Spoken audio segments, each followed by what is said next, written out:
Oke, jumpa lagi bersama saya di channel ini ya teman-teman. Di sini saya akan memberikan sedikit pengalaman saya menggunakan mesin atau mesin seperti ini untuk menyemprot kelapa sawit atau rumput yang ada di lingkungan atau di perkebunan kelapa sawit ya teman-teman. Kelebihan yang pertama menggunakan mesin semprot seperti ini yaitu kita mempermudah atau mempercepat pekerjaan ya teman-teman.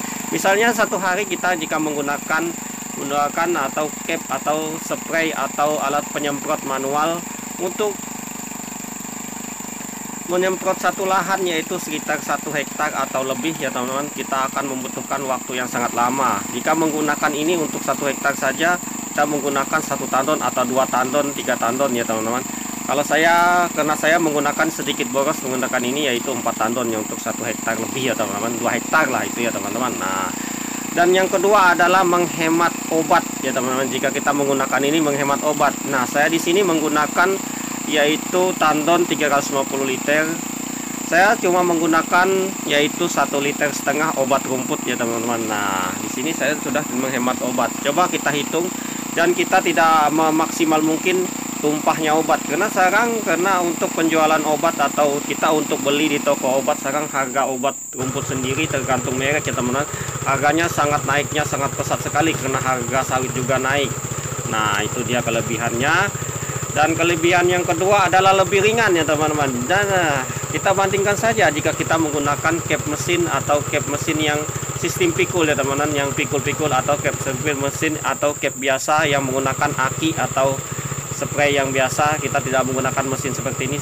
Yang pasti kita untuk menghabiskan yang lahan yang cukup luas ya teman-teman. Untuk 1 hari biasanya kita hanya mampu, saya sendiri pribadi pernah menggunakan cap manual yang sistem pikul ya teman-teman, 1 hari hanya mampu 21 cap ya teman-teman. 21 cap kalikan saja 16 liter 1 capnya ya teman-teman. Nah, dari sini untuk 16 liter saja mungkin kita untuk menghabiskan 1 tandon 350 liter ini cuma membutuhkan waktu ya kira-kira 2 jam 3 jam teman-teman sudah habis. Kemudian kita mengisi lagi ke tandon ini, nanti ada di akhir video cara saya mengisi ke tandon ini lagi ya teman-teman. Saya menggunakan tampungan air. Kalau di sini kan biasanya kalau dekat sungai kita menggunakan mesin ini langsung ke sungai. Nah, itulah kelebihannya ya teman-teman, lebih hemat. Nah, kelebihan yang ketiga adalah lebih ringan ya teman-teman. Nah, disinilah kelebihan kita lebih ringan dan kita bisa menghemat waktu, menghemat tenaga. Dan kita menggunakan cap yang manual sistem pikul-pikul, yang pasti bahu kita terasa sakit ya teman-teman. Nah, itu dia, pasti terasa sakit, apalagi kita tidak terbiasa. Yang biasa saja kita menggunakan itu sampai 21 cap atau kalikan aja 21 kali 16 liter, kita jalan bolak-balik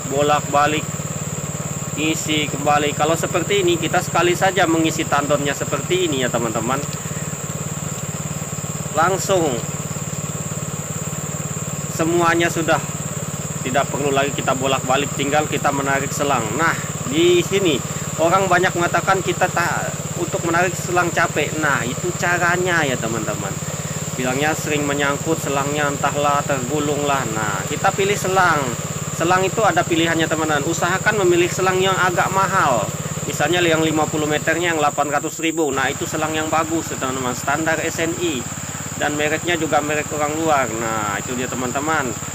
Jika ingin tidak tergulung, usahakan ya caranya lebih mudah. Pokoknya saya praktekkan di sini cara-cara saya untuk menyemprot sawit termudah dan tercepat ya teman-teman, dan memberikan keunggulan buat teman-teman. Di sini saya membagikan pengalaman seperti ini agar teman-teman itu jika bertani sawit ya gunakan cara yang mudah gitu ya teman-teman, jangan dipersulit.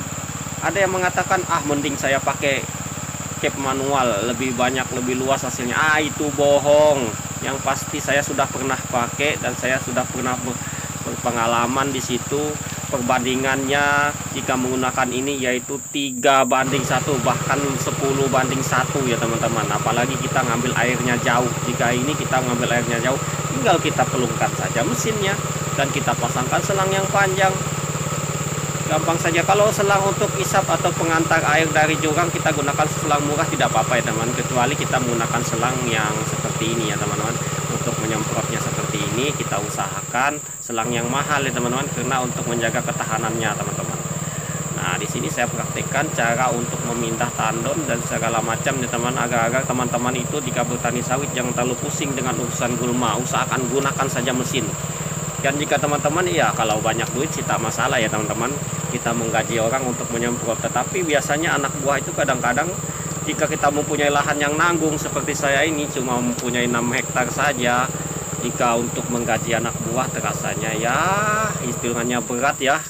Berat, mungkin tidak ada bisa untuk membeli mobil segala macam ya teman-teman, untuk keluarga ya sudah cukup.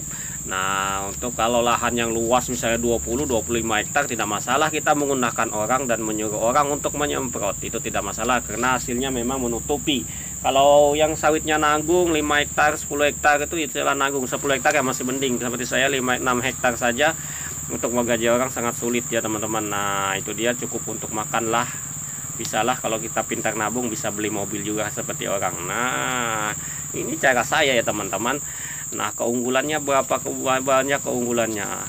Untuk kelemahannya sendiri ini menurut saya cuma ya tidak ada sih kelemahannya, kecuali mesinnya kita menggunakan mesin yang jelek ya teman-teman, mesin merek Cina. Nah, itu mungkin ada kelemahannya karena dia sering mogok. Saya juga pernah menggunakan mesin merek Cina, mesin biasa ya teman-teman, sangat banyak kelemahannya karena mesinnya tidak terlalu kuat. Saya di sini saya menggunakan mesin merek buatan Jepang ya teman-teman. Jadi sedikit tahan, biar satu hari saya nyemprot bisa dapat 4 tandon sehari full ya teman-teman, 4 tandon ya. Karena untuk menghabiskan 1 tandon ini cuma 1 jam sampai 2 jam saja ya teman-teman, tergantung kita lagi kuat atau kencang atau enggak mesinnya semprotannya ya teman-teman. Nah, di sini saya membagikan pengalaman saya ini. Siapa tahu teman-teman berminat mengikuti cara saya. Di situ saja kelemahan dan kelebihannya.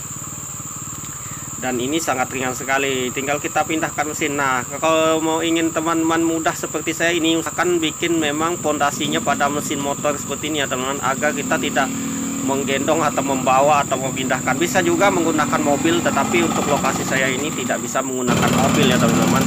Kenapa kita tidak bisa menggunakan mobil? Karena jalannya berlumpur dan becek, nanti kita sibuk mengurus untuk amblasnya saja. Lebih praktis menggunakan motor seperti ini teman-teman. Kita gunakan pondasi saja di atas motor seperti ini, diikat dengan karet pun bisa. Kalau saya menggunakan baut ya teman-teman, menggunakan motor ya sembarang, motor 2 tak 4 tak seperti ini bisa ya teman-teman. Nah, lebih mudah dan praktis, pokoknya cepat dan mudah. Di sini rata-rata untuk di tempat saya menggunakan semprot seperti ini semua teman-teman, karena lebih efisien dan praktis. Nah, ini kita mengisikan air saja menggunakan seperti ini ya teman, tidak perlu kita mondar-mandir lagi. Tergantung gas, untuk kecepatan pengisian dan nanunya tergantung gas kita saja teman-teman, tergantung mesin pokoknya.